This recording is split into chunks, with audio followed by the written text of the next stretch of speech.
So what I'd love to do today is share with you the steps and the processes and the things that you need to focus on in order to have a crack at achieving that. There's two, I think, like pieces of ascension conversation. First one is what's required to ascend your consciousness out of Earth.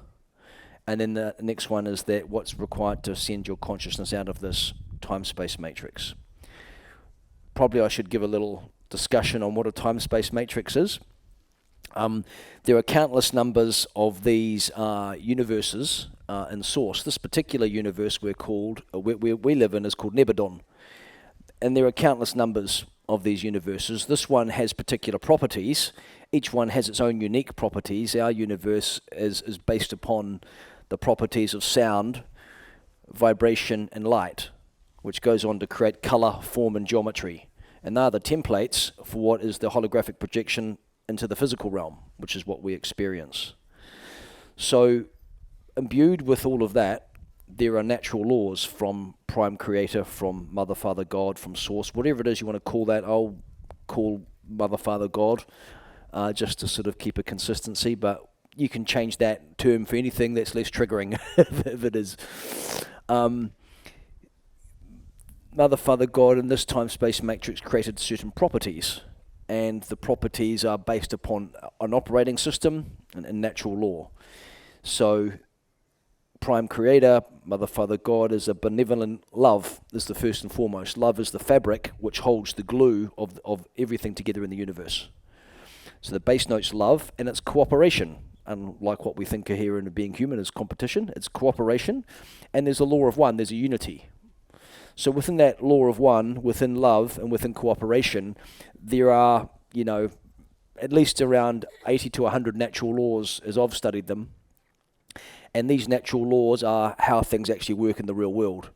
When you live your life in alignment with natural law, things flow very well for you.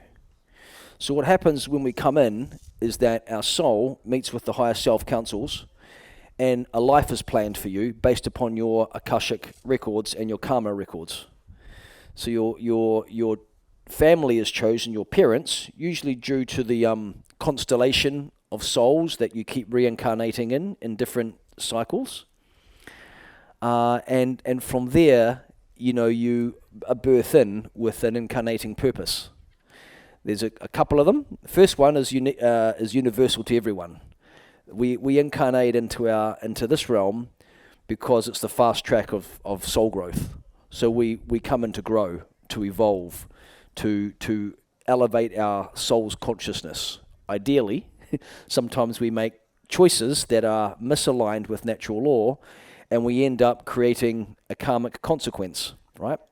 Whenever you misalign your behavior with natural law, one of the laws you've probably heard of is the law of cause and effect. Who's got that one? Yeah?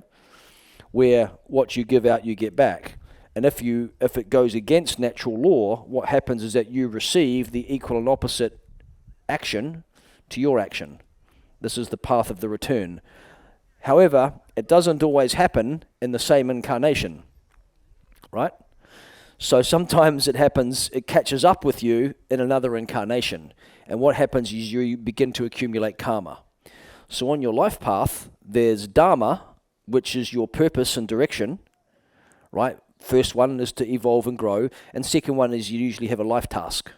And as you start to evolve in your spirituality and you move through the egoic deficiencies and egoic centers, which I'll talk about shortly, your purpose is in your 8th chakra, your high heart. So just put your fingers here on your high heart. It's just, if you feel where your clavicles intersect, and drop 2 inches.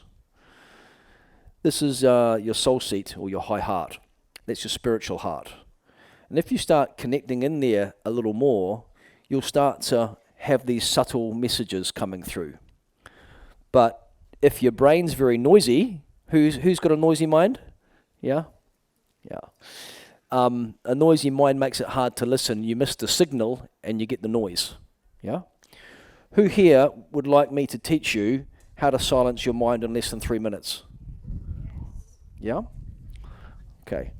A lot of people who are in meditation circles teach meditation, and typically it's sitting down and typically, it's accessing through the third eye, but you're very much in the auric field, in the personal energy field. The challenge I have with that is that that's where thoughts live, right? Thoughts live on the third level of the human energy field. It's the mental body. So take your hands, rub your hands together, put your hands on your belly, and feel the vibration of the third chakra. Just take them just off so you're not touching your physical body, and feel the vibration of the third chakra. And then run that over all your whole hands and body, and feel that vibration. That now, in that frequency band, you're residing in the third level of the human energy field. The third level of the human energy field is where thoughts live. It's the mental body. Lines of golden light if they're coherent, tangled darker lines if they're incoherent.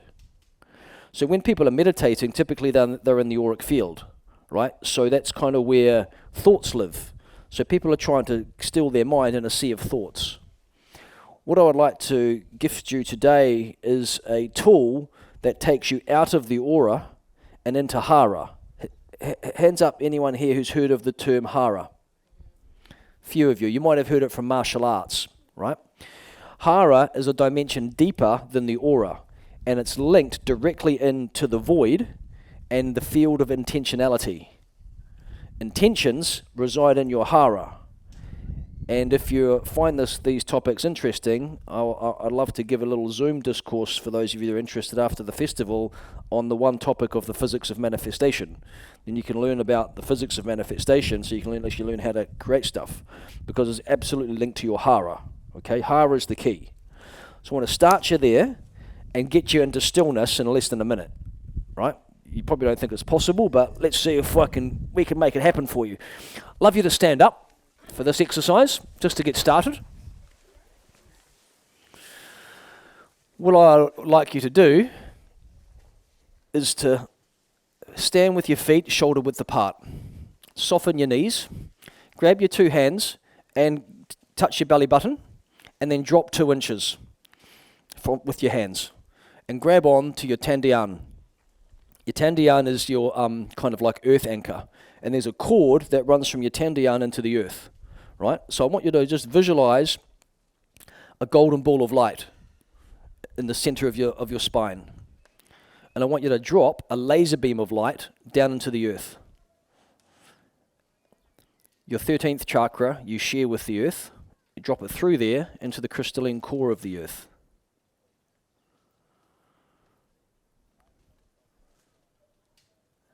And then visualize that cord coming back up and resting in your Tandian. And imagine light, like roots of trees, sinking you down deeper into the earth. Now with your right hand, run that line up to your high heart. And have your right hand on your high heart and your left hand on your Tandian. These 2 points connect into the Hara line. And I want you to open your eyes, because if you close your eyes, typically what I notice is people drift off into the astral plane. Keep your eyes open and look directly ahead of you, maybe 3 meters, and don't take your eyes off one spot. Now, feeling that ball of light here, we're going to take your 2 hands, put one in front of the other like that, and imagine that line coming from your higher self, down through your crown, down through your spine, out your perineum and directly into the earth. And look directly ahead. And I'll be quiet give you 3 minutes like that, so you can feel it. Come and give you a hand for some of you. Keep your eyes open. Look at one spot. Take a deep breath in. Breathe out. I am here.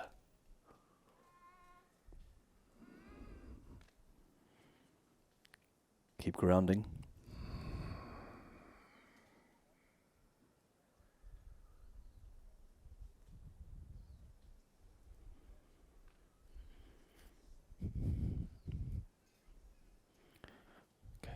Breath. Come down with me with your energy.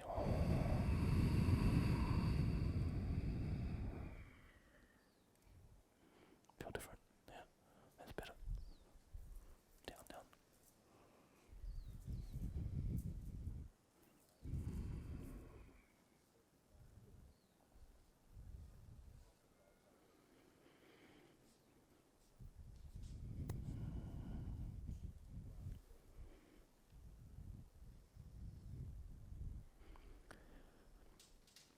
feel you've got the stillness, you can take your hands away, but keep in the state, in Hara, the field of intention.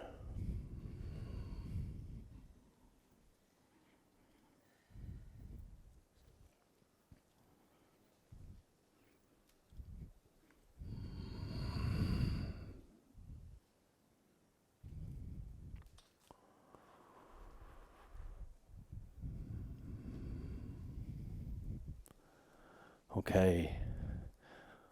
Well done, everyone. Shake it out. Hands up who was still. Yeah? Stillness? Yeah? No thoughts? If you practice that and you drill it, see, if you can shift into that state, you can go around and you live in that state, you can go about your day with stillness in the mind because you're not in the mind, you're not in the auric field. If you like, would you like me to send you a video of that practice? I can do that, yeah. Just scan the QR code on the way out. There's a bunch of stuff I'm going to send you just to give you some tools to kind of get started. I'll send you a video as well on that. And I promise, if you practice that and you get into it each day and then start at the supermarket waiting in line, at the bank waiting in line, it will change your life because it's accessing you to the field of intentionality and accessing to the void where true creation begins. It begins in the dark, not the light. Okay? So you choose to incarnate, you choose your parents, and I love this saying, when Mother, Father, God wants you to learn a lesson, puts it in your family. Who resonates with that? Usually our best triggers are right there in our family, and that kind of stuff usually comes up. And then we, come in with a purpose, but unfortunately we go through the veil of forget all of that while we came in, and then we get conditioned in this crazy family. Where am I? I don't know about you guys. My family was like, oh my goodness, this is crazy. Alcoholic father, lots of arguing, lots of craziness. Loved us, for sure. And then I was fortunate, didn't get beaten, but I got yelled at a lot. And anyone resonate with a aggressive father who was lots of yelling and stomping around in the household? Yeah, it's tough because it's a lot of fracturing in your field, right? It's a tough gig coming in. And we actually end up kind of deviating from our original intent. And then by the time you get to your sort of mid-20s, or if your kids today are getting into it faster, for me, it was not to my sort of, 30s that I really started to get into self-development, to heal all the stuff that happened in childhood. So what I want to do is share with you the healing path that will impact your spiritual growth. And I'll take a moment to share my story because it might resonate with some of you, on your path, because we walk a path and we hopefully follow our hearts into it. And so I went after school, couldn't get out of home quick enough, down to college in Dunedin. That's where I met Tonya, physical education school. And got 2 degrees down there, probably a third if they gave one in beer drinking. I mean, it's like a pretty good spot for all of that. And then I got into the physical fitness industry. One of the big traumas that I cope with, along with the fracturing of my father, has anyone here had a parent or a loved one move through health challenges before? Yeah. And, I had that with my mother, and with the consciousness I have now, I know it's because my father's energy is very aggressive, and she was just taking the brunt of that all through her reproductive system, right? So when I was 5 or 6, she had a hysterectomy, took the womb out. And then I remember when I was very young, I just having to stay at grandparents' houses with not really any idea what's going on. So it was created a little bit of a mother wounding trauma with my not being with my mum. And then when she was 13, breast cancer. And of course, if everyone's gone through cancer before, typically the modern medical world, I mean, the treatment's worse than the disease, right? It's kind of like chemotherapy, radiation, surgery, mastectomy, the whole thing for about a year and a half. So I just got to see my mum vomiting and hair coming out of her head and just it's horrible. But she realized she had finished her job, and that gave her the strength to get through. And so she managed to move through it. But I got to see quite young how the medical industry, while it might be great today on acute trauma, it's completely misguided in the wrong direction for, health and well-being, because they focus on the disease and not the person. So they're just focusing on, the treatment rather than the cause. So they don't work holistically and all, and pump people full of their pharmaceutical cartel drugs. Came back at 25 when I was a bit older, and then I got to see her very quickly pass away. And then when she passed away, it was really, tough time in our family. The girl I was very in love with, we were out going up for 2 or 3 years. I found out a week later she was having an affair. And so, just got smashed, and all my heart and everything just got burst open, and I lost trust in the feminine. I didn't trust women for like a long time, and ended up on a very destructive cycle for a few years where I was numbing myself with alcohol and drugs and trying to just to cope with all the pain, And then while I would seemingly have my shit together on the outside world, I was always good at personal training. On the inside, I was quite broken, very numb, couldn't feel myself, couldn't feel my heart. And I knew my life was off track. I was in a relationship, I knew it wasn't the right one, felt stuck, couldn't get out, struggling for money because I was about to go study again. Anyone resonate with some of that pathway? Broken hearts, lost people, all of those things. This is unfortunately the trauma that's around in. I came to my healing path first up by wanting to go and investigate a different way of healing. And when I found out about energy medicine, one of the first books I read was a book called Anatomy of the Spirit by Carolyn Myss. Has anyone heard of Carolyn Myss? Yeah, I read this book, and honestly it was a paradigm shifter. Because I'm, reasonably intellectual, I like to know how things work. I read this book, and she's basically a medical intuitive that lived in California, and she co-wrote the book with Dr. Norman Shealy, who was the head of the Complementary Medical Association in America. And I went, wow, this guy's a proper doctor, right? So he's must be good. So I read this book. So for 13 years, they worked together. She was in LA, he was in New York, he ran a clinic of doctors. He would get the difficult cases escalate up to him, and then he would phone Carolyn Myss and give her the patient's name and date of birth, and that was it. And over 13 years, she was 93% accurate of diagnosing the condition, but not only that, going into the emotional, spiritual reason why the person has the illness. And I first read that book and go, that's bullshit. How can that be? How can that happen? But it stuck with me, this book. I couldn't what's going on there? And so I started to try to find out how this is possible. How could she be doing that? And I started to learn about quantum physics for fun on a Friday. And I learned about these principles called non-locality, where two quantum particles can be entangled and be instantly communicating with each other. And all these crazy experiments where they take someone's DNA, hook them up into televisions, watch them a whole lot of images, and then all of a sudden some shocking images like murder scenes or car accidents or pornography, and then across the other side of the country, at the instant they see that image, the DNA vibrates. 1,000 miles away. So this quantum entanglement, I was going, maybe Carolyn Myss is tapping into the field and starting to read some of this energy in people's fields. And that's what led me to someone who became my teacher was Dr. Barbara Brennan. Has anyone heard of Barbara Brennan? Yes. Oh, she gets a yes! She's fabulous, yes.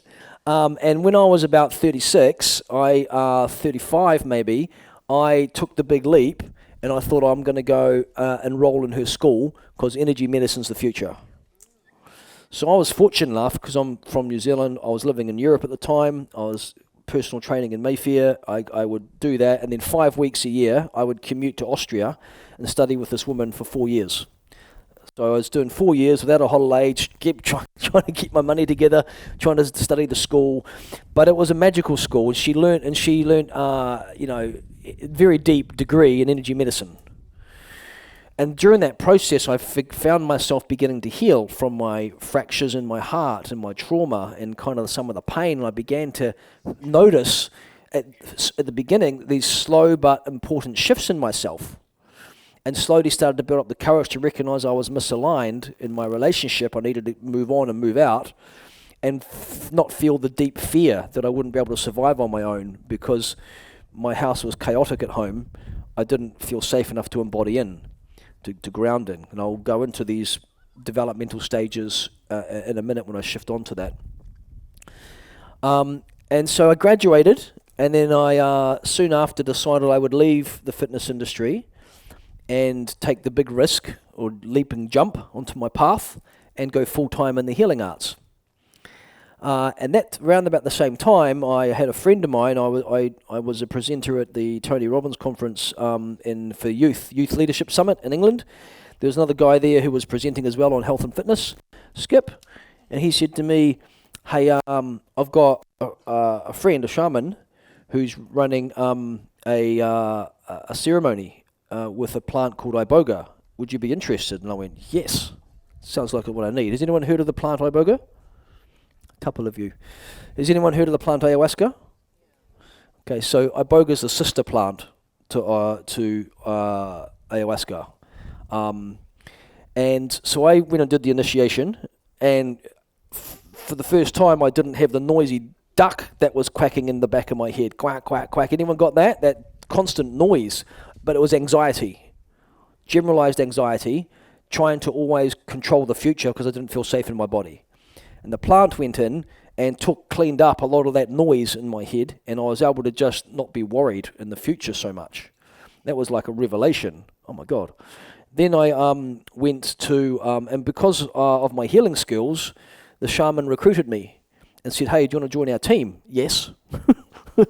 So I joined this team of crazy people. We had all people in their 30s, but he was an investment banker. We had a camp gay man, a stripper, a bard. We just, I was it was a crazy group, and we would fly around Europe doing these sessions with the sacred wood. And that's what really got me excited about healing arts and spirituality properly, because this plant is miraculous. In my opinion, it's the most powerful plant around. What it can do for you in your life, and I'll explain a little bit more about that. There's a couple of here who've done the initiation with us. We run them in New Zealand and around the world. And so the plant began teaching me a lot of stuff direct. At the same time, I had an opportunity to go to the Amazon with a girlfriend at the time. We broke up. I said, "Listen, I don't think it's a good idea if we go to the Amazon together once we're broken up. You go." I let the trip go. And then the lady who put the camp together said, "I'm going to do one more." I got to go in December. And so I got to work on a 15-day data with ayahuasca and chacruna and all the different plants. And again, because of my healing background and skills, she invited me to come to the camp and co-facilitate with her. So I went and did that and started to learn 2 branches of shamanism at the same time. So I studied 7 years with the Shipibos, and I did another, I did 17 years with the sacred wood from the African lineage. So these experiences, I was taking 2 groups a year for 5 or 6 years to the Amazon, was doing loads and loads of sacred wood. But the interesting thing about those experiences, I had very, very, very deep experiences facilitating journeys for other people.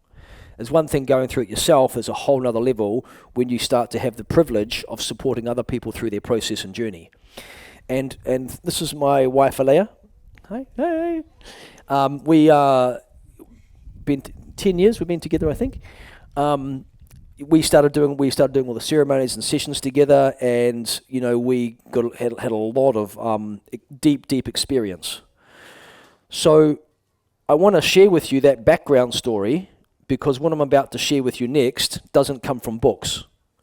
It comes from the deep experience we've had, 10 years, 10, 12 years deep with psychedelic medicine, not for the purpose of healing trauma, but we use that therapy for the sole purpose of expanding consciousness. So what I'd love to do, if you're okay with this direction, is to give you what we feel are the order of operations of what you want to focus on, so you can, know what's important and get yourself going down the right path. Yeah? So the starting point for your inquiry always wants to come back to the mother-father wound, right? Your mother-father. Your mother and father are our gods from when they're very young. Now, I'm going to share a choreo with you that is going to outline with you the developmental stages that your consciousness goes through in those early years. And if you track along in your own world about your childhood and what your parents were like during this discussion, you're going to be able to track which one of your energetic patterns are at play, your energetic program. If you can clock your energetic program, this is the primary way your energy moves when triggered. Okay? It's either going to go up and out. When you're triggered, you leave. Anyone resonate with them leaving and checking out onto the spirit world where it feels much more safe? Yep. Typically, what the wounding on this one happens when you're in the womb and in the first sort of 9 months, year of life. You don't feel safe enough to bring your consciousness into the body and ground. And what happens is that there's a lot of arguing in the household, or aggression or other things not expressed, and your consciousness, the soul induction, doesn't come into the cellular intelligence, doesn't come into the body, because part of the first frequency that hits your physiology is fear, because the environment's not safe. So then you get this fracturing where you're coming in and then boom, you go out. Boom, come in, go out. And what it does is it creates fracturing in your field. Right? And if you've got fracturing in the field, it's always tough, right? Because you can't cope with a big bandwidth of stuff coming at you at life because you're fractured. Fracturing is the big thing you need to heal. Then, if you've embodied and you've passed that stage of development, what then happens is that your energy then from moving in and down comes in and settles in the core. And this phase of development you need to hit there is the nurturing and bonding with the mother. So one of the massive blind spots that people have is their mother, because we don't like to think ill of our mother. She birthed us and to do everything she can. What I'd like to introduce is the possibility that even if you didn't receive direct trauma, you received unmet needs, right? So there's two parts of conditioning. There's the throwing the frog into the boiling pot of water, direct trauma, and there's the putting the frog in the cold water and slowly turning the heat, right? And that's, you don't notice it, but there's deep conditioning that's happening. And obviously, in this situation, it's not necessarily what happened to you, it's what you didn't receive. And in this case, for example, it's the stage of breastfeeding and nurturing. You didn't receive enough nurturance and love, and so you always felt like you were lacking. And so in this stage, what happens is that you're looking to kind of get it from the outside in. You're looking to get it from others. What happens is you end up pulling energy from other people because you don't feel full yourself. And you enter into a merging pattern where your energy field merges with others. And you tend to reside much more in the emotional body and out of the second chakra for your rooting rather than the first. Does anyone resonate with the kind of the merging pattern where you don't feel your needs are met and you feel almost empty without others around you? Okay, that's that wounding there of that part of your development. Okay, so that's a good place to check into. Then from there, your energy, once it settles in the core, ideally, starts to go out into the world to explore. So as you come up into around 2 years old, your energy starts to come up and out, and you start to explore the world of what you want to go and see and do and find. Now, ideally, parents are able to adjust their parenting style as you go through certain ages. But however, most of us grew up in environments where our parents were less than ideal. So what can happen at this stage if you get stuck at it is that your parents are a little bit controlling because they are fearful of you hurting yourself or other things. And what happens is, as your energy is starting to come into your power, you're looking to individuate from your parents. But if they don't want that to happen, they can keep you trapped in that. They don't want you to individuate. They want you to stay mummy's little girl or daddy's little daughter or boy or whatever it is. So your energy is trying to go out and see the world, right, and go and do things, but you get stopped. And there's a conflict that happens between you and the mother who's got the power between you and your parents. If your energy's strong and big, and your parents are flexible, you move there through that stage and you're free to explore the world around you. If not, your energy goes to go out, it gets blocked by your parents, can't do that, can't do this, and your energy comes in and down into a pattern which is quite enduring. You don't initiate things as an adult because you weren't allowed to initiate things as a child. So your energy guys kind of get stuck down here, in and down, and you just silently brood and get on with things and take it all on yourself and shoot through the life and the world, but never really get things started. Anyone resonate with that, with their parents? A few of you? Sort of enduring pattern? Yep. Then next, if you do move through that stage, your energy's going out and exploring the world. Your parents, as you come into, say, 5, 6, 7, 8, 9, 10, 11, 12, move into a situation whereby you've got to have the freedom, but they can continue to hold a safe, loving boundary.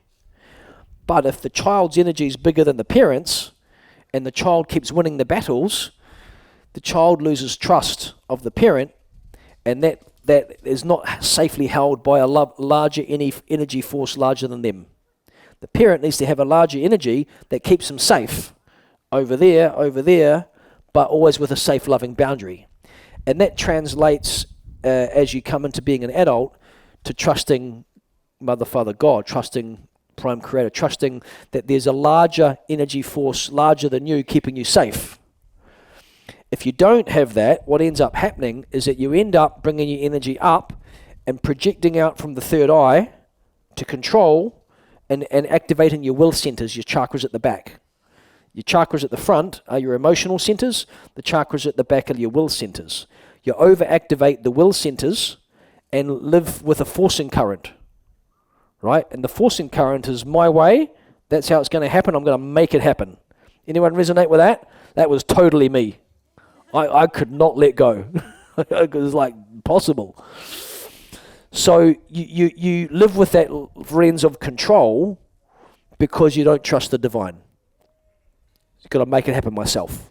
And I believed that for so long that I've got to do everything myself, right? Am I getting a bit better at that one now? Still a bit to work on probably, but I've learned to surrender and trust a lot more. So yeah, living with that lens of control. And finally, the final stage is once, you're out there in the world, you need to be able to, as a child, follow, your heart and emotions, because your emotions guide you in life. If your parents don't mirror your emotional state, you don't learn what your emotional map is. So if your parents cut off your emotional state, stop crying, don't be angry. Like Leia's amazing. When the kids get angry, she lets them be angry. I don't have as much patience as she does. She's definitely the master on that one. But it's important that kids can be angry, and it's important that the kids can kind of be sad. And to take a thinker back to your own childhood, how many times did your parents cut you off from your emotions when they were running hot? It's really hard as a parent, right? Who's a parent here? When the kids are going off, it's like you got to hold the po and allow that to wire through, because if they don't, you don't have the emotional guidance system, and you end up running life with algorithms, right? And I'm worried about what other people think about me before I make my true decision in what's going forward. So I've got to take my cues from the external world as to how I'm going to navigate life, rather than having a deep knowing internally because you trust your emotions. Does that make sense? So just to summarize those early years of conditioning, right, you've either got this issue of embodiment where it's safer in the spirit world, or you don't feel yourself filled up in the core yourself, so you're always emotionally needy, so you kind of need to feel filled from other people rather than source, so you plug into others to feed that energy. or you're kind of enduring and hunkering down because you weren't allowed to explore so much. So the energy comes in and down, or the energy comes up and out, an aggressive pattern, or the final pattern's like a rigid pattern where the energy doesn't move at all, it's stuck. It's just like rigid. So the energy is either moving, up, or it's kind of moving kind of towards and pulling energy towards you, or it's attacking, or it's holding, like enduring and holding, or it's just kind of like rigid where you don't feel anything. Take a moment to tune in to what energy pattern you kind of think is your defense, because this is just the symptom, and what we're going to do is we're going to get to the cause of it in a minute, right? Hands up who thinks they're leaving pattern, going up and leaving, yeah? Hands up who thinks they're kind of merging with other people, yeah? Hands up who feels that they're kind of enduring and holding things down, okay? Hands up who thinks they're running the aggressive pattern. It's definitely me. Although I'm a bit better, hopefully. You can tell the truth as well, you don't have to lie. It's all good. We were like, it was like, when we first met, it was like we were dating each other's parents. Oh my God, it was it. When you meet your beloved, it's all going to be rainbows and unicorns. More! It was more like, more! And then we had, I don't know if Noah's here, we got pregnant in 3 months, and we kind of looked at each other, oh my God, I'm stuck with you now. Yeah. So we had a child and amongst working through our programming. So we've been each other's teachers. I think when you're in a love relationship, that's the fast track on spiritual growth right there. It's easy to be a monk and live on a cave on your own, not be triggered, but it's tough in a relationship. Relationship is, there's the path of yoga, right, on your spiritual path, which is the solo path to spirituality, and there's the path of Tantra. Tantra is the path of union and couples working together to grow. And the beautiful thing about relationships is they mirror your wounds, right? So when you get triggered by your partner, hands up who gets triggered by their partner from time to time, be honest, right? It's not them, it's you. It's the unfortunate truth of the matter. Yeah. What it is that you've got a wound inside of you that is a trapped emotional energy, either an unmet need or a pain, right? Because underneath those energetic defenses are these wounds. And that is the trapped essence of your trapped energy, your trapped childhood energy that has not yet been released from your body. And so that vibration there is covered by these defenses. And the primary defense is the energy, the way the energy moves, toward, away, up, down, anything to prevent the trigger from touching that space, the tender wound. Make sense? Now the cosmic joke is because of the law of vibration, what happens? You end up attracting people who have that resonance to activate that wound. Typically, first and primarily in your partner.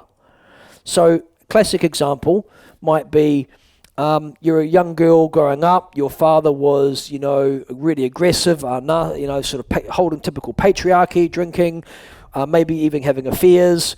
He ends up having arguments with your mum until about 7. Your father leaves the house. He ends up having a string of girlfriends, and you end up with a father wounding where you can't trust the masculine, and you have that kind of archetype. That is the energy inside you. And so what type of men do you attract? You attract your father, right? Until you heal it. So if you keep attracting men that are not a good match for you, you need to go and work on healing the relationship with the father and what happened there. And in guys, of course, we have the mother wound, where then, we have these aspects, we keep attracting women, who might mirror our wounding in there. And then in the relationship, it all comes up. It's great for a few months, and then it's going to settle, and it all comes up. So our path of healing and spiritual growth, to really grow spiritually, is not about going up and out, right? And this is the big trap that people have in spirituality, right? They're too focused on the light. The secret, and I promise you, if you start looking in and down, you're going to go far faster, because these wounds are dense energy, very slow vibrations. And then typically, sometimes you get compactions, where the energy becomes so dense and condensed, it creates armor, and it creates kind of these blocks in the body. The faster frequencies can't drop in to when you've got all these blocks in your body. You don't have to chase the light. Your higher consciousness will naturally drop in the more clean you become on the inside of your wounds. Basi. So you're in this path, you know, your wounds become your wisdom, and your pain becomes your medicine. Because the highest level of spirituality is transfiguration. Right? You can go through transformation, but transfiguration is when you learn all the lessons about the pain and the wound at a depth that then you've come through it and transfigured it to a real gift. Because after you take a look at some challenges you might have had in your life, that might be health or it may be crises, you get to a certain lens of consciousness, you look back at that challenge as a real opportunity for growth. Because you realize, when I healed this piece with my father, when I've healed my wound with my father, it's liberated me so much. And that, if I didn't have that, I wouldn't be the man I am today. I needed that challenge at home when I was young, getting yelled at as a young kid and being terrified, to grow through it so I can hold what I hold today. So everything that you've endured, you've chosen to endure because your soul agreed to it coming in. This is what you needed to go through as conditioning so you can grow. So you can have that challenge that you need, right? Because you can't have Luke Skywalker without Darth Vader. He doesn't become nearly the man he became without his nemesis. So these challenges that you have are these opportunities for growth. So focusing on your mother-father wounding first and understanding those energetic ways that you're defending yourself all comes back into the wound. And if you can heal that mother-father wound, and you know you've healed it when what your partner says and does anymore doesn't trigger you the same way. Or what your mother-father says to you don't get triggered by your parents anymore. And I tell you what, it changes your relationship. And I also tell you this other one, it only takes one committed person in a relationship to change the relationship. Okay? The reason of that is because when you work on your wound, you stop projecting onto your partner your deficiencies. And then when you stop projecting the resentment, what happens to them? They don't feel the resentment anymore, and then they change. Like magic. I remember one time Alea worked on her piece with her father with the sacred wood. I'd be completely lost without the sacred wood. My goodness.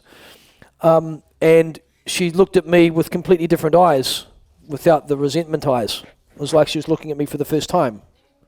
And what happened to me was then I could soften into that. Oh, I was crying a bit because, oh my God, there you go. So, remember that? I think it was in Ibiza, was it? So, you go through the mother-father wounding. Okay? Is anyone first up? I've got like 45 minutes to put it together. Does anyone have any questions? Because there's a lot in that discussion of those energetic woundings and the energetic patterns. Yes. How do you do the work? Good. Great question. So here's how the work goes. I'll give you the cheat sheet on that, right? What I want you all to do is to think about a last time you were really triggered. And what I'm going to do is teach you how to reverse engineer it out and try and uncover the wound. This is how you can become the cosmonaut of your inner space. How you can track yourself. Okay? Have you got something? Good. So think about the thoughts and the feelings that were coming up for you. Right? The thoughts and the feelings are probably not true. They're a belief that you have. So underneath those thoughts and feelings, examine the belief. What belief must you have for those thoughts and feelings to exist? Okay, see if you can track that. From thoughts and feelings, it comes from a belief. But belief, there's something else before the belief. The ancestor of a belief, right, is either an unmet need or a trauma. So that belief, can you track it into a corresponding chakra? What theme does it represent? Safety and survival? Sexuality, community, connection, belonging of the second? Self-esteem, personal power? Self-concept, who I am in the world? Is it love, heart? Don't trust? Is it expression of your throat? See if you can track what energetic deficiency it's linked into the chakra psychology. Then underneath that, I didn't receive enough XYZ to get my needs met of this.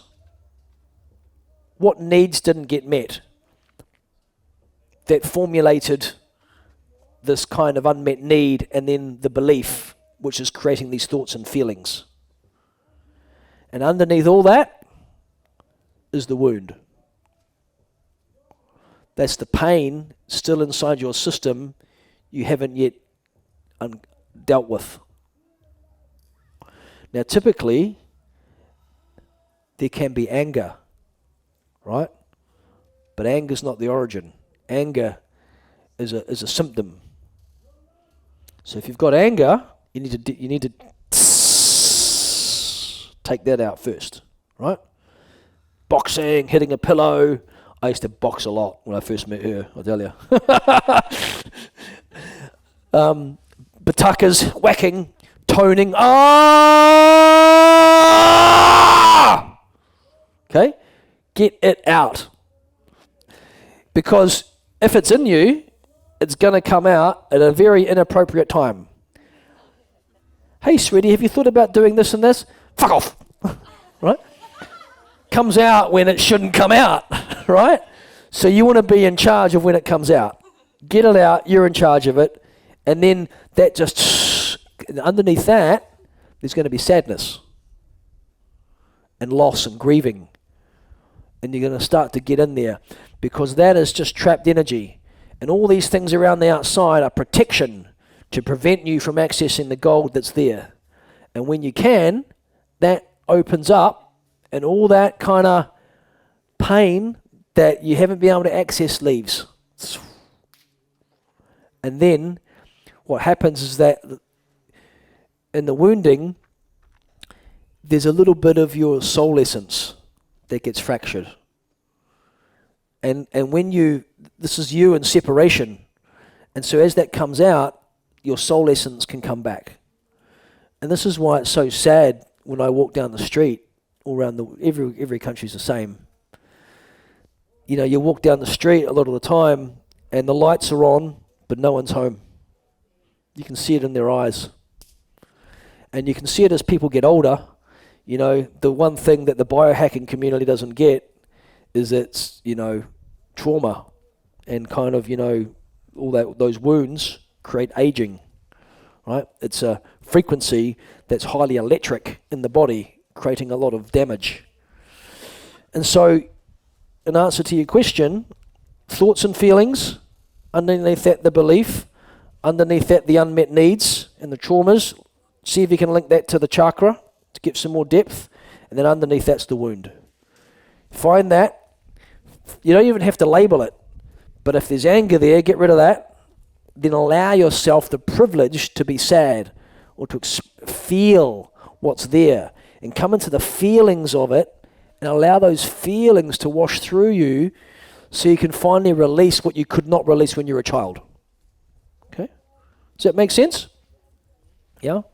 And there's a lot of other ways you can do that. There are great things out there. There's great therapies you can tap into. There's good retreats. We run retreats that do this for people.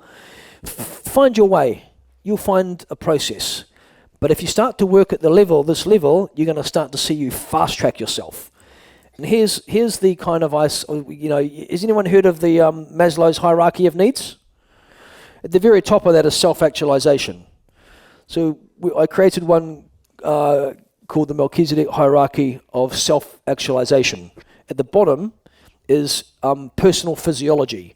It's important you get on top of that. right? Your nutrition, your well-being, your exercise, sunlight, good clean water, get spring water. Water's the key. Get the best water you can, invest in that. And you'll go reasonably far like that. Then the next layer is personal psychology, right? And this is what psychologists will work at, but psychologists only have a slither of the full picture. So personal psychology. On top of that, though, you start to get these exponential yield on return. Next level, energetic psychology. Now, I've just given you a discussion on energetic psychology of the energetic patterns as they get formulated and the energetic patterns that you're running. You start to tap into all of that. Energetic psychology is 10x the yield on investment of your time, energy, and effort compared to personal psychology, right? But the very top, where you get the biggest yield, is soul psychology, okay? I'm going to start covering that in this next piece. This is when you start to make these exponential, massive gains. But the issue is you can't get to soul psychology unless you've had a decent crack at energetic psychology, right? You don't have the depth yet, right? It's like trying to work on polarity integrating past lives when you have still got mother-father wounds or still got energetic defenses playing out, right?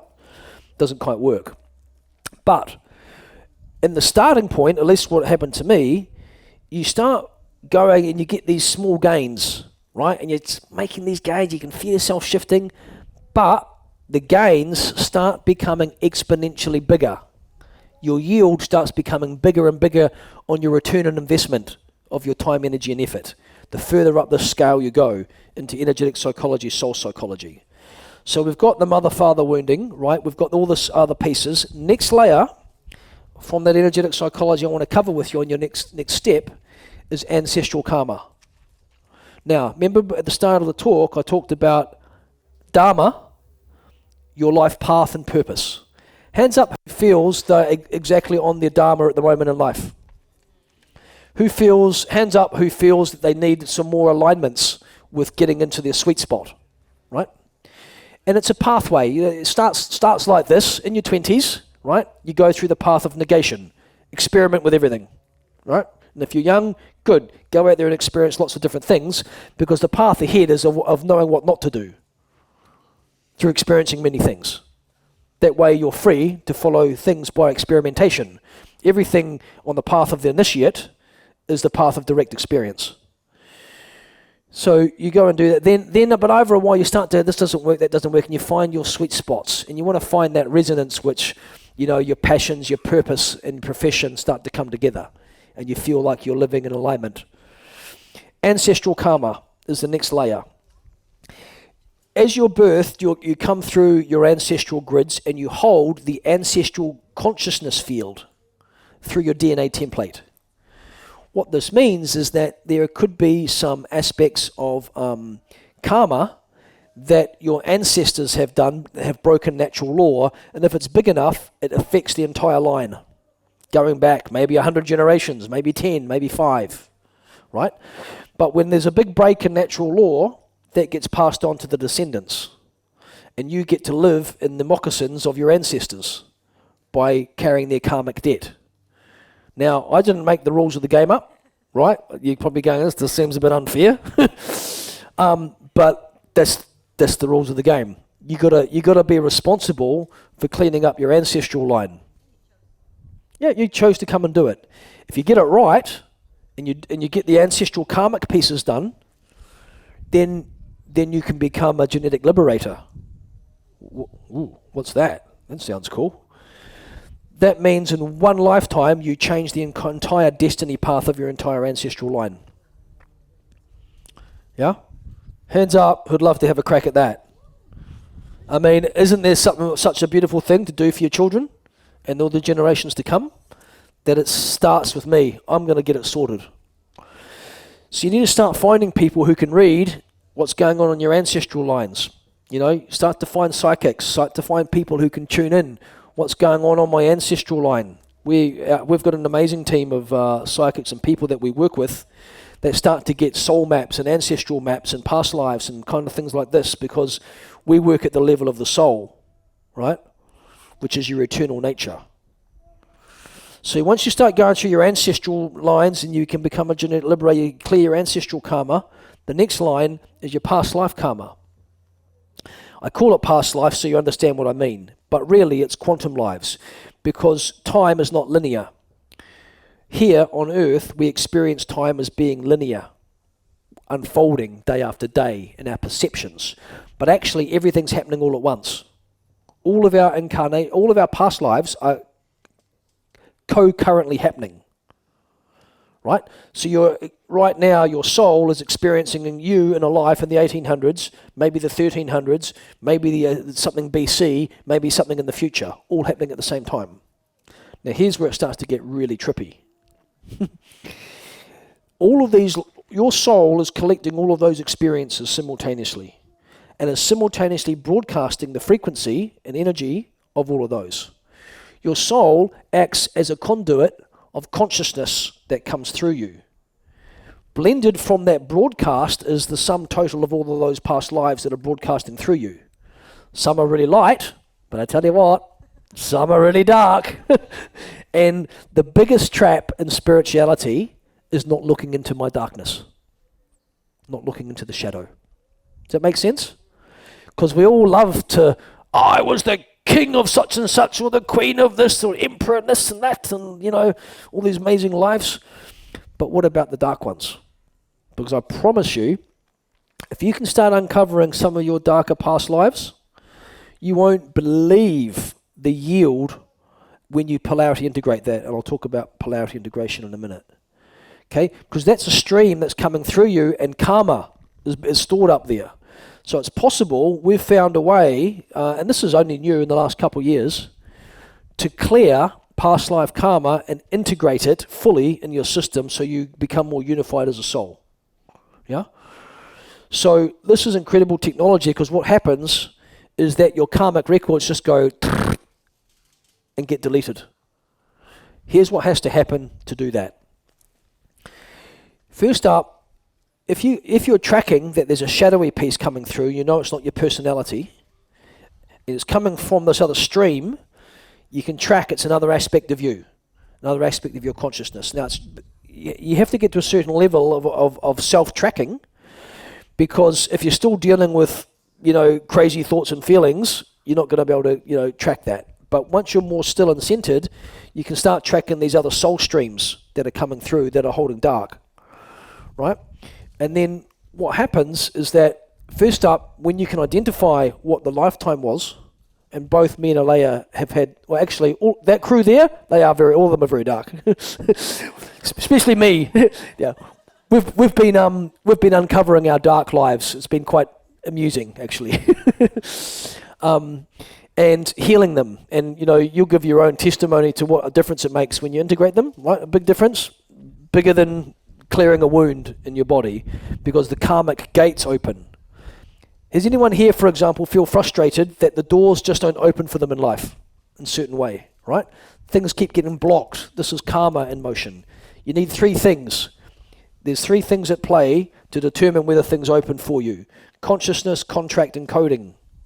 Okay? The contract is that you've got a pre-birth soul agreement to do it. Consciousness is your vibration and consciousness expanded enough to unlock it, and the coding is in your DNA. So when your consciousness is big enough, the coding in the DNA opens, and then suddenly the doors open. Right? A blocker to the consciousness, coding, and contract for a life path is held in the karmic pieces. Because you have done certain things in past lives, the doors are closed for you in this life until you make it right with God. How does this work? I'll give you another process, yeah? And I'd like to acknowledge my wife, Alea, who was really the first of our crew to bring this technology through to us. So thank you, my love. She's the true master in the family. So what you have to do is you have to truly feel the remorse for what the actions were in that lifetime. Feel it in your body, and go into the Ho'oponopono prayer is typically the one that we use. Right? It's a great technology, that. The Ho'oponopono, I'm sorry, I'm so sorry. And you have to really mean it. I'm so, so sorry. And, put yourself into the other being's shoes, right? And then you start to just feel the remorse of what you did in that lifetime. You didn't know better because you were coming from pain. So you just, I'm so sorry. I'm so sorry. Please. Please forgive me. Please forgive me. I'm so sorry. Please, sometimes you'll cry. Please forgive me. I love you. I love you. I love you. Thank you. Thank you. And just go through that until you feel the charge is kind of cleared from the system. Then what you do is that this aspect of yourself is in separation right now at your soul. And you go through what we call a polarity integration. And the polarity integration is where you take the soul part of you in dark and the soul part of you in light, and you merge them together. And I just kind of do it like a big hug for myself, and I'm just really slowly merging my consciousness with that aspect of myself all the way till it's fully integrated into my Hara. Yeah? And then when that's done, that's when God, Mother, Father, God, can see that you've learnt your lesson as a soul, and you've integrated it, and you've been remorseful, and that's when the karmic records get deleted. And that karma, which is holding up your life, is no longer there. It's cleared. And we've been seeing miracles when we've been doing this. It really is amazing. So that's where you want to be working there on your past lives. Then you want to go to soul level karma. This is karma you might have picked up outside of Earth. So typically many of you are probably star seeds. There are Earth seeds, people whose consciousness was first established in this density on Earth. And then there are star seeds, people whose consciousness were on other star systems before they transmigrated to Earth. Hands up who feels they're a star seed. Yeah, a few of you. Great. So just to give you, I've got a bit of time, I can go into that. The star seed mission, probably, so those of you who are star seeds are probably going, what the fuck am I doing here? What, did I sign up for this?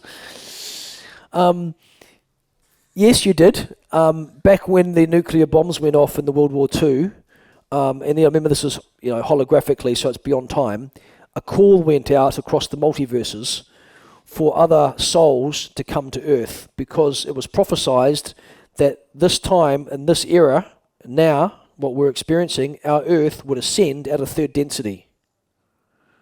But we were trapped, because Earth is a prison planet, basically, where soul reincarnational cycling was happening. There's a lot of intruder races here. The whole planet was stuck. And I think we can all feel that, right, in these previous years, what's been going on our planet. There's been a control system in place and it's been preventing normal evolution to happen. So the call went out across the multiverses for other souls to come to Earth. And a lot of them said, yes, I'll come. I'll go and help Earth with her ascension. Knowing that you would come with latent memories of your own system locked into your DNA. That at some point, as the consciousness and vibration of the Earth raised, they would begin to unlock, and you would begin to remember, and you'd begin to bring this energy into the Earth. And so that's the incarnating mission of the star seeds, is to help with the planet's ascension. And our Earth is going through that process at the moment. We can all feel it, right? It's getting faster, huh? It's getting much faster. We're nearly through the gates. Alea and I have been very involved in a lot of troubleshooting of some of the macro picture. And what we can share at this time is that we're nearly there. Okay? There's maybe you won't see it this year in the physical world. You might start seeing it, 2026. By the time you get to 2028, to 2020 to 2030, you're going to really start noticing the big differences. And in 2030s is going to be amazing. The 2030s is going to be like the Roaring Twenties. They used to call it in the 1920s. We're going to have an amazing decade then. But we've just got to burst through some of this last density here on the planet. Okay, so we're at soul level karma. Okay, once you've cleaned up your karma, right? Your soul. What happens in your body is that the magnetics of your organs begin flipping. And so that, typically what happens when someone passes is their consciousness leaves their body and starts to go up to the various realms, and you end up basing yourself at the level you left at in this embodiment. The problem we have had on our planet, without getting too deep into this other stuff, is that there's been an astral plane netting over our planet where souls weren't able to migrate out of the astral plane, and so the only way out they could have was to reincarnate back into the physical. And so we've been stuck in this reincarnational cycle, accumulating more and more karma. When you can keep working through your karma, then you can start to be free. The netting's no longer kind of in play as much, and you can be more free. But ascension, what we call embodied ascension, is what happens at the soul level when you keep working these levels. You go through something called soul absorption when you're ready. What is that? So you understand the concept of the soul, right? Where there's a stream from my soul coming through me. But you're also part of a larger soul family group called an oversoul or a monad. There are 12 souls that make up a monad or an oversoul. I use those terms interchangeably. Your soul, let's say your soul's like that and your oversoul's here. The oversoul shines down to the soul, and the soul collects the light of the oversoul and only shines the soul portion down into your body hologram.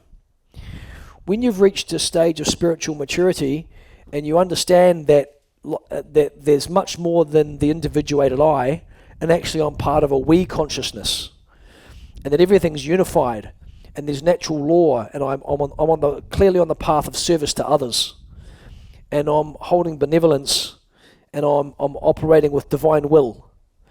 Your soul goes through a process called soul absorption, where your soul goes up into the oversoul and absorbs into the oversoul. And you're no longer overlit by the individuated soul, but you're overlit by the unified oversoul in one stream. So rather than coming from a stream of consciousness like that, you're coming from a stream of consciousness like that. Can you imagine what happens to your life when you migrate from soul to oversoul? What do you think happens to your life with that much light coming in? You got your talents. You've got the unified talents of the group of the 12 other souls that are kind of there. You've also got the responsibility for cleaning up their karma, right? You got to start cleaning your oversoul. But the big thing that happens is that whatever you're holding as an intention expands much faster because you've got much more force behind it. You've got much more power and potency and energy and consciousness coming through you. Make sense? So it's a beautiful stage of evolution. But that isn't the end. Because from oversoul consciousness, there are many, many oversouls that make up an avatar consciousness. Right? So then you'll go through what's called an oversoul absorption, where your oversoul that you're holding yourself, while in a body or hologram, absorbs up into the avatar consciousness field, which is many oversouls unified as one avatar consciousness field. And then you go in and start cleaning that. And that's what some of the stuff we've been doing later. We've been having to clean up other people's, you think it's others, but it's you. Because we're all one, remember? We're all unified, right? So you start cleaning up that avatar consciousness. And then beyond that is an ascended consciousness known as a rishi consciousness, which is beyond the time-space matrix. Your soul resides on dimensions 4, 5, and 6. Okay? Your DNA, starts activating. Ideally, you can start overriding some of the distortions in the DNA. When strands 4, 5, and 6 start opening, because you're mostly in the heart, that's when you start integrating the soul. And this is when the soul circulation begins. And then when strands 7, 8, and 9 begin unlocking of your DNA, energetic strands, they are the gateways to dimensions 7, 8, and 9. That's the consciousness field 7, 8, and 9 where your oversoul resides. And you begin integrating the oversoul. And then dimensions 10, 11, and 12 is your avatar consciousness. That's you still stationed in those dimensions. Because what happened from some source is that you came down from source, down through the stair step of creation, down the dimensions, 12, 11, 10, 9, 8, 7, all the way down to the third, in a process called involution, the descent, leaving aspects of your consciousness at each of these dimensions along the way.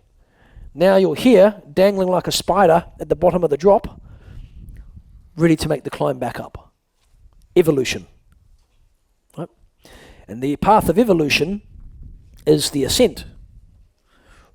But circulating the frequency, energy, and consciousness, because humans, our original design is known as an angelic diamond sun DNA template.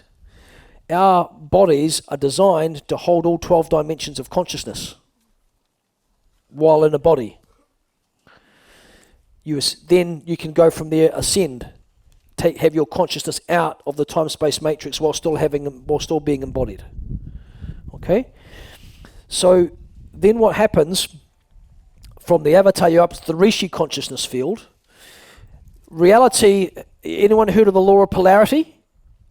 Right, it's a natural law God created, meaning that we have particle and antiparticle. We have matter and antimatter, right? We have the particle universe. This universe has a particle universe. It has a corresponding counterpart called an antiparticle. The antiparticle is a kind of like a level lower. It's kind of the darker shadow aspect of Earth. There's Earth and there's parallel Earth, right? Which is antiparticle Earth, right? We're working a two, right? You have your equal and opposite antiparticle self residing in that universe. Make sense? Getting pretty deep into it now. We're taking you very far today, okay?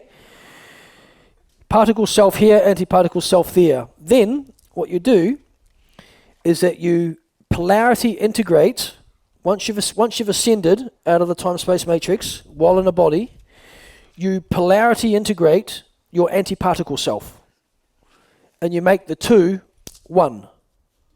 And when you've done that, you're through the gates. Okay? There's one more step. If you find your twin, because you have a feminine counterpart or a masculine counterpart, and they've managed to do that as well, then you unify your consciousness, the two of you, which is our destiny. And when those two unify their consciousness, when you unify your consciousness, you enter into a new time-space matrix that's Christic. Christic time-space matrix. There are other Christed universes, right? And you enter the Christed universes. What's the difference between a Christed universe and this universe? This universe has 12 dimensions that are delineated by magnetic repulsion zones, keeping the dimensions at bay. 12 different dimensions. The Christed universe has one dimension, 12th dimension. So in our time-space matrix, Christed is considered 12th dimension. From 11.5 below, there can be distortions. And there are many races living in these higher dimensions, 9, 10, 11, which are in very, very deep service to self. And this is what was part of the problems that happened on Earth, was we had these intruder races come in creating problems for us. But the Christed universe, what I would love to share with you, exists here on this Earth now. Recently, like a year ago, it got birthed. And that's because there's enough consciousness on the planet where enough people are making that pathway that I shared with you to create the Christed universe happening on this planet. Okay? It's birthed here on Earth. Isn't that cool? Right?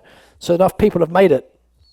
And what's happening is that we got this overlay of the old and where we're at now is this new. More and more people are going to migrate to there in these thousands of years ahead. And what happens is a bifurcation of time where, when you start to operate at a higher frequency band, your whole life experience and reality changes. And you end up experiencing a whole new reality out of the suffering and into the joy. Yeah? Does that make sense? Cool. So, why don't we just have a little kind of Q&A session, because I've got another 15 minutes. Hopefully I've given a clear pathway. I'll just do a quick review, right? Work through your energetic patterns, energetic programs, right? Find out which defense you're running. Go into the wound, start cleaning the wound, tune into what corresponding energy center, what are the unmet needs, go into the pain, heal the pain, get that out of your system. Start working through the layers of ancestral karma, right? Then start working through your past life karma. Then start working through your soul level karma, right? Then you start working, concurrently through that process on soul absorption, absorbing your soul up into the oversoul. Then absorb your oversoul up into the avatar up into the rishi. Polarity integrate your antiparticle self. Find your twin. Live like rainbows and unicorns after that. We have a vision that we'd like to share with you that I feel is achievable for everyone here. And that's 100 million souls at super consciousness by 2050. That means going through soul absorption, living at oversoul consciousness. Okay? Every one of you here, if you're committed, can achieve it. Some of you may already be there, right? If we get 100 million souls at that level by 2050, this planet's going to be unbelievably changed. That many people living at kind of that type of unity consciousness and awareness of divine will, living on path with their purpose, being present, and the kids of today, they're the masters of the future, and we're just paving the way for them. Isn't that right, Aurora? Aurora, do you want to come and do a share? Anything you want to share to the group? Sometimes she does. Do you want to come and share something? You can if you want. Normally you got some wisdom. It was up to you. You don't have to. Okay, so that's the overview. Keep grounded. The secret is going in and down. Okay, that's the secret. We started going super fast when we started to work on our shadows. And you can completely change your life in a couple of years by focusing on that. So what I love to do is I've got some gifts for you to get started. If you're in resonance with anything I've said today, go and scan your phone on the QR codes there. I'm going to send you a bunch of gifts. I'll just send you the Hara, Abundance Transmission. I'll summarize the talk today on the Spiritual Growth Cheat Sheet. Send you a copy of that so you've got the notes. And I'll also, Inner Cave Transmission from Alea, which takes you into an inner cave of your shadows. And if you log in there on the email, I'll give another Zoom call for a whole other discussion like this, but just on manifesting. I'll go into the physics of manifestation at a whole another level of depth that you wouldn't have heard before. Yeah. So now my gifts. Feel free. Then we'll be connected. I'll keep you updated to other things we're doing going on in New Zealand. We run retreats and events. We run a lot of plant medicine stuff. Huh? Transmission? Yes, we're at 4 o'clock with Alea and Taylor. Some of you might know him. He does a lot of sound stuff. We're doing an energy transmission where we can move you out of the intellect and into more the receiving of energy. And we're going to do a beautiful broadcast on a new transmission I've downloaded recently, actually for my son when we were doing a session. It's called the Ra Core Sun Healing Protocol. Okay, where I'm going to be calling in Mother, Father, God, the consciousness field of Ra, through the Grand Central Sun, through the Sun, and it's going to come through your core and well up all your field. This will override any self-esteem deficiencies, self-worth, self-concept. Any deficiencies tends to get a good baking through there. Cool. So 4 o'clock, I think. I'm not sure where it is, but you'll see it on the schedule. Huh? Wairua. Cool. All right. Today, 4 o'clock, and then Alea, my wife, is giving a talk tomorrow at 1 o'clock. We're not sure, but it's on the schedule. Alea, she's going to be talking about activate your divine feminine blueprint. So guys, send your girlfriends there. But also, yeah, she's going to cover what it's not. There's a lot of myths out there. So she's going to probably light a few firecrackers in some girls' knickers, probably. But it's, yeah. No, but like it's triggering for some people when you start blowing up some of the myths. Okay, so let's go into some questions. We've got 10 more minutes. Questions. Okay, so when I come to bring my darkness, I'm not quite sure what my darkness is. How do you explain the darkness? Ask your husband. Does he got some things on your shadowies? Then the next thing, once you've gone past your partner, is start to see if you can find someone who's a little bit psychic to just tune into that. We've got a great contact we have. Jonathan, he's phenomenal. I mean, you have to be ready though, because he really paints the picture. But I like to get the picture painted of my past lives and the ancestral things, what's going on. He'll pull up the deeper stuff, yeah, on all of that. If anyone wants that, I'll happily share his link if you want. One over here, then I'll come to you. Yep. Sounds like we spend a lot of our time in judgment mode doing reading, okay? Isn't it also vital to have a sense of that consciousness so we are able to witness the clearing from that sense? Yes, absolutely. Well, yeah. See, part of this trick is that when you're with yourself, you're also observing yourself. This is what having a higher consciousness is about, where you can. I suggest, taking 3 positions. First position is when you look at yourself from your own eyes. Second position is when you look at yourself through someone else's eyes. And third position is you look at yourself through the eyes of God. Looking down without observing yourself like you're watching yourself on a movie. And this is called perceptual positions. And if you can run things that are going on in your life through those perceptual positions, and from that higher consciousness perspective, you start to observe yourself.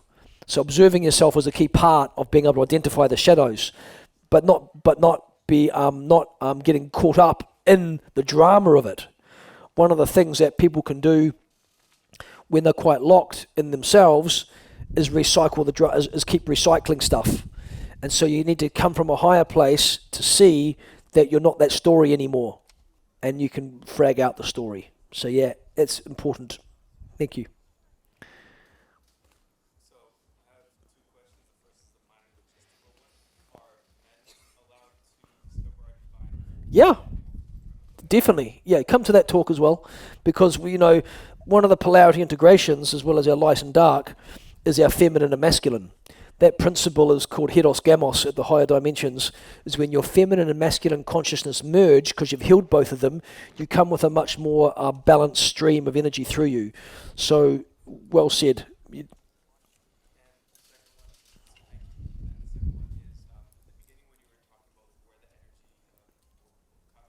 Is that something that exists on a problem level, more on like a category problem level, or like on an individual level, in the sense of that is it something that you'll have to like work through each problem or type of problem, like through them back first of all, and then secondly, or is it just one predominant one per person? Great question. So typically, I suggest to people they look for 2 patterns, 2 energetic ways. You usually stick to a couple of strategies. Truth is we have a little bit of each, right? They're kind of, it's not like you're only that or you're only that. There's a blend you do. Rather than think of it as an action or something that's happened, think of it as an energy. It's what's happening is that your system is responding to the frequency in the field. So when someone comes, they'll bring in a frequency with them. Inside of them, there could be a trigger for you because of what you've endured in the past. So what the trick is to try to find the links by tuning into the frequency in the field. The biggest leap you can all make is in your energetic intelligence. If you start working on your energetic intelligence, managing your energy field, managing your space, managing your consciousness, man, you're going to start going like that. When I started to move from mind and emotions up into managing my energy, everything changed. Here's the secret, is that you need to imprint your intent on existence. Don't allow existence to imprint its intent on you, right? Because people are often going about their day and they get smacked around by the energies going on. But if you can come in setting your field and have a strong intention, your intention imprints the field. Don't allow the field to imprint you.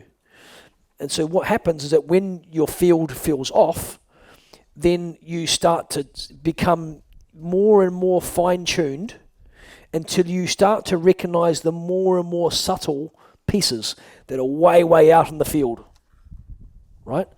In the beginning, when you start, it's all the thoughts and emotions and stuff that's going on. As that calms and quietens down, right, then you start to track the way your energy's moving. Oh, I'm up there again. Or I'm projecting again, like that. Or I'm pulling again, okay? Once you start getting through all of that, you can start to go to these outer layers and you can start tuning into the frequency, what's going on. Something's a little bit off, and you can track things way off in the future before they come. It starts getting quite cool. So invest your time, energy, and effort into your energetic intelligence, and I promise you that the results will be there for you. Okay? Beautiful. Any other? We've got maybe time for one more question before we close. Yep, we'll take two. What you first? I You. just have a question. So everybody's saying the Earth is ascending.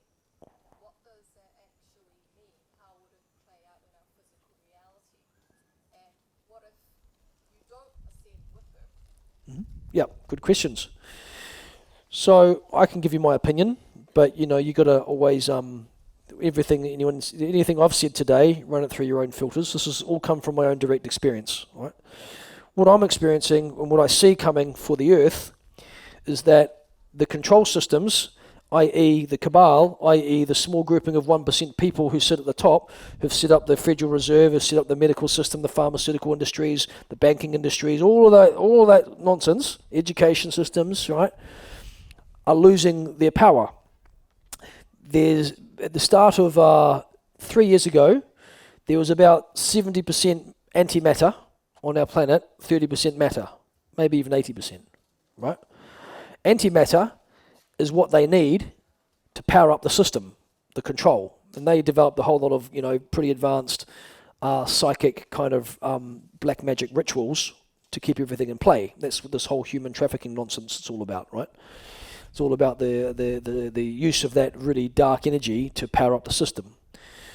We've been a bit involved in taking that system out in rituals, and what we see now is that the balance of matter and antimatter is shifting, and has shifted from maybe 80% antimatter to more like 70% matter, 30% antimatter. They don't have the same amount of energy to run their system and network anymore, because the consciousness is starting to come, and we're busting down the system, busting down the rituals which power the system. What this means is that the power source is not there, therefore they don't have the amount of control anymore. People's perceptions are shifting. So COVID, for example, they thought was going to be one of their major plays. It didn't work in the way they wanted to. Sure, they got 5 billion people vaccinated, right, and put a bioweapon into them and all that jazz, but they didn't get the vaccine passports, and they didn't get the control stamped down that they wanted, right? Because the mainstream media was kind of, not broadcasting what was going on, but there were hundreds of thousands of people, every capital city around the world, up in arms every day, and they knew they couldn't push it through. So then this massive awakening happened from that process. COVID, the pandemic, was a great awakening. Now people don't trust the government, and people don't trust the media, right? And now the insurance companies and the media are starting to report on the effects of the vaccine and all the vaccine damage that's been going on, right? So they might have another crack, because they're already doing pre-framing of some of the next pandemic and all that jazz, but people aren't going to buy it. So what's going to happen is that, this is why I said the last part of the decade, is that they might try something else this decade. My guess is that they might try a financial play, where a number of global banks break down and people all freak out, and then what they'll do is they'll try to go, we're not going to do a bank bailout anymore, because Cyprus and these other people aren't happy about bank bailouts, where they won't pay the money.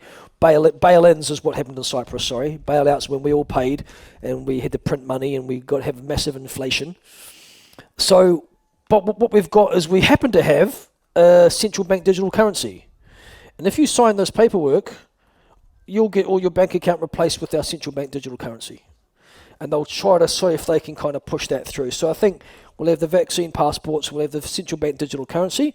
We pass those two hurdles, because I think people won't have it in the same way they used to. Then we're going to burst through. Then how that starts looking is that when those controllers are out of influence, and what we've been shown is that New Zealand will be the first country that overrides the cabal. What does that mean? That means that the agreements that happen at the start of every year, where the Māori tribes have to agree the government to rule, won't happen. Maybe it'll happen in 5 years or 10 years, whatever. But when that happens, New Zealand will be the first country to come off the cabal, and then it'll send a sweep around the world over 20 years. So then practically, how does that look in our lives? Well, basically this trap of kind of money that keeps us in scarcity starts to dissolve, and there's much more abundance and much more flow, and we start to move away from the medical tyranny into kind of more holistic healing. We start to be more free, we start to be more sovereign, and we start to live in more communities that we choose to live in without the tyranny that exists today. And all of us have a part in that story, right? It's what we choose. No one gets to decide except us. So if we can all choose, what I've noticed in my life, when my consciousness started to evolve and grow, I started to choose other realities of living. Has anyone else chosen a new reality of living in the last 5 or 10 years? Right? We choose individually to start with. And when enough individuals choose a new reality to live in, we come together in these communities, then we make the shift. And that's how the transition happens. So it starts with you, choosing the reality you want to live in, your highest preferred reality, and go make it happen. The other stuff, the control systems, are going to collapse in 10 years, and we're going to be free, right? Sovereign and free. Aho. I see. One last question and we'll close.